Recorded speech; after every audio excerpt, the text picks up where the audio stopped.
Hello, fourth graders. Today we are going to be reading A Bear's Life by Ian McAllister and Nicholas Reed. Our read aloud today is brought to us by Fontes and Pinnell with permission from Heinemann.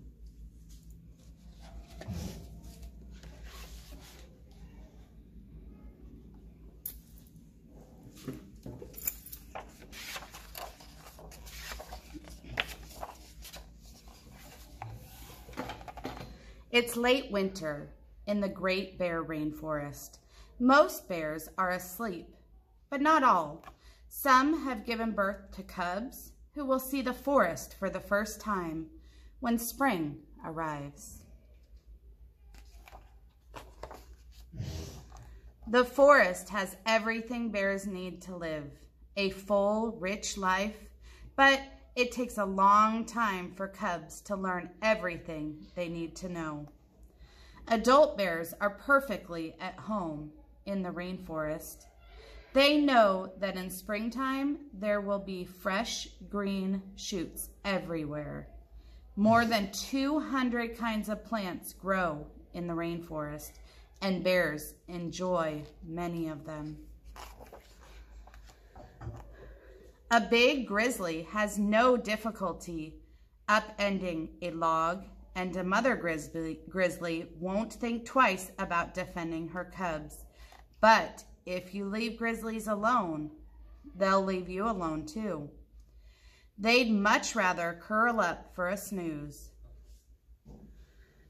Cubs learn lessons from their mothers all the time, but sometimes all they want to do is play and let off steam, just like you. For young grizzlies, the Great Bear Rainforest is a place full of wonder and surprise. They never know what they're going to see next. A deer, a wolf, an eagle, maybe all three.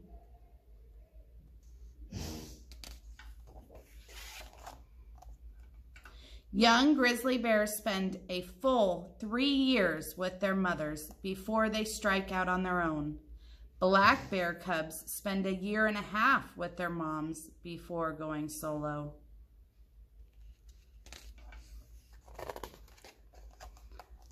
All bear cubs have to pay close attention to their mothers when they're young, because if they don't, they won't know how to survive as adults. Mother bears start teaching their young the day they leave their dens. They teach them where, when, and how to find food. They teach them what is dangerous and what is safe. In the fall, they teach them to fish. Every day brings a new set of lessons for the cubs to learn. Their lives depend on it. After male grizzlies leave their mothers, they live their whole life alone. Females will continue to have cubs, but once males have mated, they have nothing to do with their young. They aren't social animals like people. They prefer to be by themselves. The Great Bear Rainforest's long, jagged coastline has many rivers and streams. Bears get some of their food from the streams, especially in the fall when the salmon return. So it isn't unusual to see a bear popping out of a pool, soaking wet. The beach can be a banquet for bears. You just have to know where to get your paws on what's there. Have you ever tried eating a barnacle? Bet you haven't, but bears are so strong they can pry them off the rocks as easily as we bite corn off the cob. Then they eat them like popcorn. They also move rocks around to set free small sea creatures like crabs and eels, all of which make tasty bear snacks. Bears also like clams. Some bears eat just the meat inside the shell, and some eat the entire clam shell and all. One of the most amazing sights in the Great Bear Rainforest is the spirit bear, which is a black bear born with white or cream colored fur. The Great Bear Rainforest is the only place in the world where spirit bears live.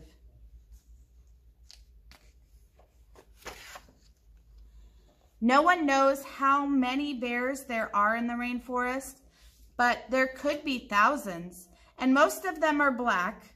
A black bear can have a white cub.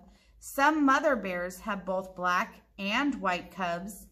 In the whole Great Bear Rainforest, there are thought to be only about 400 white bears. Some people believe that every 10th black bear is born white.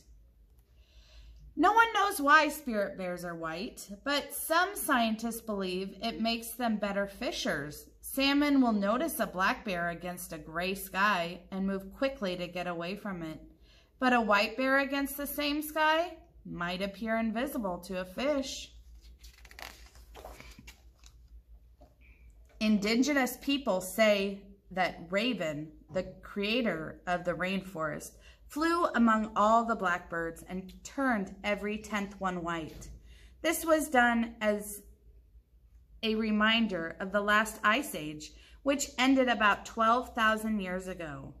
After turning the bears white, Raven promised they would be the best fishers on the coast and that they would live in peace and harmony in a forever green rainforest. Most people think bears are meat eaters, but except when they catch fish in the fall, they're mainly vegetarians.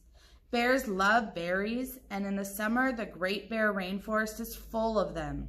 Salmon berries, devil's club berries, elderberries, twin berries, huckleberries, blueberries, thimbleberries, salal berries, gooseberries, and sakatuns.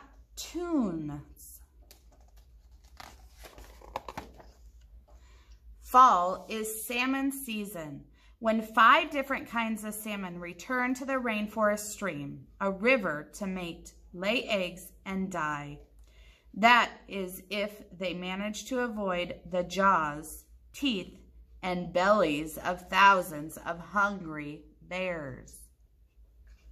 All bears are expert fishers, but each bear has his or her own special style.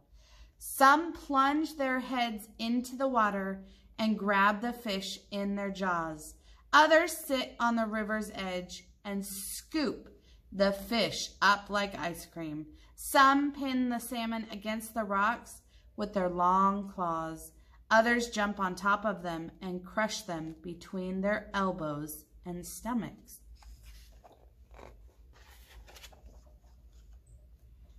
Bears can eat masses of salmon because they want to fatten themselves for the long winter sleep ahead. A sleeping bear can consume up to 4,000 calories a day.